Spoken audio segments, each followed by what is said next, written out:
ඊළඟට මතක තියාගන්න ඔයා සාමාන්‍යයෙන් exam එක කියන්නේ ඔයා සාමාන්‍ය question එක ලියනකොට මේ පියවර ටික අනුගමනය කරන්න අනිවාර්යයි. හරිද? එකපාර question එක දැක්ක ගමන් දැන් විනාඩි 40ක් තියෙනවනේ. විනාඩි 40 දෙන්නේ මේ සියල්ලට. මොන මතක තියාගන්න විනාඩි 40 දෙන එක. මම මේ පියවර ටික කියනවා. පළවෙනි එකට කියනවා අපි analyze කියලා. analyze. හරිද? පළවෙනි එකට අපි කියනවා analysis කියලා. දෙවෙනි එකට කියනවා brainstorm කියලා. brainstorming කියලා දාමුකෝ අපි. හරිද? තුන්වෙනි එකට කියනවා writing. හතරවෙනි එකට කියනවා proofread. ඔන්න පියවර 4. හරිද? මේ පියවර 4 ඔයා ඕනෑම essay question එකක් ලියනකොට අරන් යන්න ඕනේ. මේක පියවර 4ට යන්න ඕනේ. නැත්තම් ලකුණු අඩු වෙනවමයි වැරදි වැඩි වෙනවමයි. අය වෙන කතා නෙමෙයි. හරිද? ඔන්න හරියට අහගන්න මොනවද කියලා කට්ටිය voice off කරගන්න. analysis කියලා තියෙන්නේ දැන් ඉස්සරම question එක කියවපු ගමන් අපි තනියම තේරුම් ගන්න ඕනේ. හරි. මේක මොන type question එකක්ද? ඒ කිව්වේ අර single idea paragraph එකක්ද double idea paragraph එකක්ද කියලා ඉස්සරම තේරුම් ගන්න ඕනේ. හරිද? ඊට පස්සේ analysis කියන එකේ දැන් ප්‍රශ්නයක් කරලා කියලා දෙන්නම්. ඒකෙදි තියෙනවා මේ අපි ඒ අදාළ ප්‍රශ්නේ key points highlight කරගන්න අවශ්‍යයි. අදාළ තේරුණාද? ඒ අදාළ ප්‍රශ්නේ key points අපි highlight කරගන්න ඕනේ. highlight කරන්න කියන්නේ අපිට underline කරලා තියෙනවා. මොකද මේ point අපි අපේ උත්තරේදී highlight කරලා පෙන්නන්න ඕනේ. ඔබ බලන්න ඔයාලා සාමාන්‍යයෙන් essay එකට වෙනස් වෙන්නේ කොහොමද කියලා නේද? එතකොට ඒ දෙක ඉතාල වැදගත්. හරිද? ඔන්න ඒක. ඊළඟට ඒකට මොන විනාඩි 2ක විතර කාලයක් කියයි.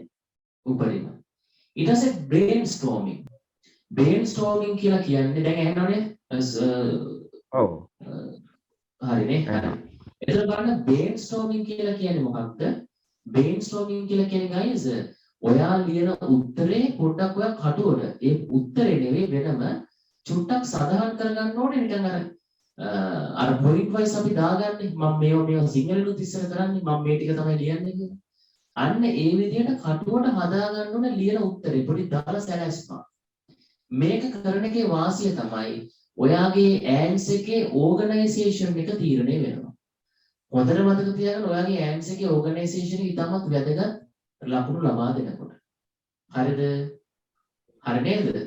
හරි. ඊට පස්සේ අපි writing කියන එක ඔයා ඉතින් උත්තරේ ලියනවා. අපි දැනට යනවා. ඊට පස්සේ proofread මේ PROOF read proof කියන්නේ සාමාන්‍යයෙන් සාක්ෂි කියන එකනේ. මේක එක වචනයක්. මොකද්ද මේ proofread කියලා කියන්නේ? සිංහලෙන් කියන වචනේ මට මතක නැහැ ලස්සන වචනයක් කියනකොට ඔයා අනිවාර්යයෙන්ම මේක කරන්න ඕනේ. අය කරන්න ඕනේ. ඔයාගේ එක්සෑම් එකට විනාඩි 40යි නම් ඔයා විනාඩි 35කින් විතර උත්තරේ ලියලා ඉවර වෙලා ඒ කියන්නේ හරියටම බලුවොත් විනාඩි 30ක් විතර තමයි උත්තරේ ලියන්න තියෙන්නේ. විනාඩි 5ක් පළවෙනි පියවර දෙකට ගත්තා. විනාඩි 30කින් උත්තර කියලා දැන් 35යි. තව විනාඩි 5ක් තියෙනවනේ. ඔය විනාඩි 5 මොකද කරන්නේ? ඔයා අනිවාර්යයෙන්ම මේ proofread එක කරන්න ඕනේ තමයි. නැවත මුල සිට පිළිවෙලට විනාඩි 5න් ටක් ගාලා ඔයා ලියපු උත්තරේ කියවන්න ඕනේ. හරිද? උත්තරේ කියවන එකේ තේරුම මොකද්ද? අනිවාර්යයෙන්ම ඔයා ලියනකොට grammatical mistakes කරනවා. සාමාන්‍යයෙන් grammar mistakes කරනවානේ. අන්නේ grammar mistakes තියෙන්න බෑ.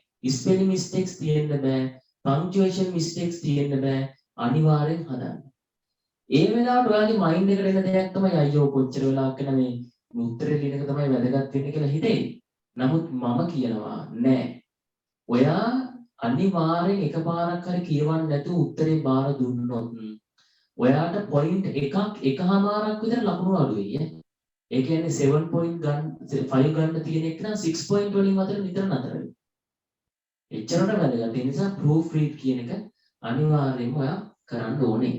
විභාග ජයග්‍රහණය සඳහා සහ රැකියා අවශ්‍යතා සඳහා ඉංග්‍රීසි වාක්‍ය ගොඩනැගීම ඔබට තවමත් අපහසුද? එසේනම් මෙන්න ඒ සඳහා ලංකාවේ ඇති හොඳම විසඳුම ජනප්‍රිය ඉංග්‍රීසි දේශක මලිත S වැලිපිටියගේ Tensors Active Voice and Passive Voice book අදම නිවසට ගෙන්වා ගැනීමට ඔබේ නම හා ලිපිනය 071 830 5757 අංකයට WhatsApp කරන්න. 9 10 11 ශ්‍රේණිවල සිසුන් සඳහා සහ වැඩිහිටි ඔබ සඳහා විශේෂයි.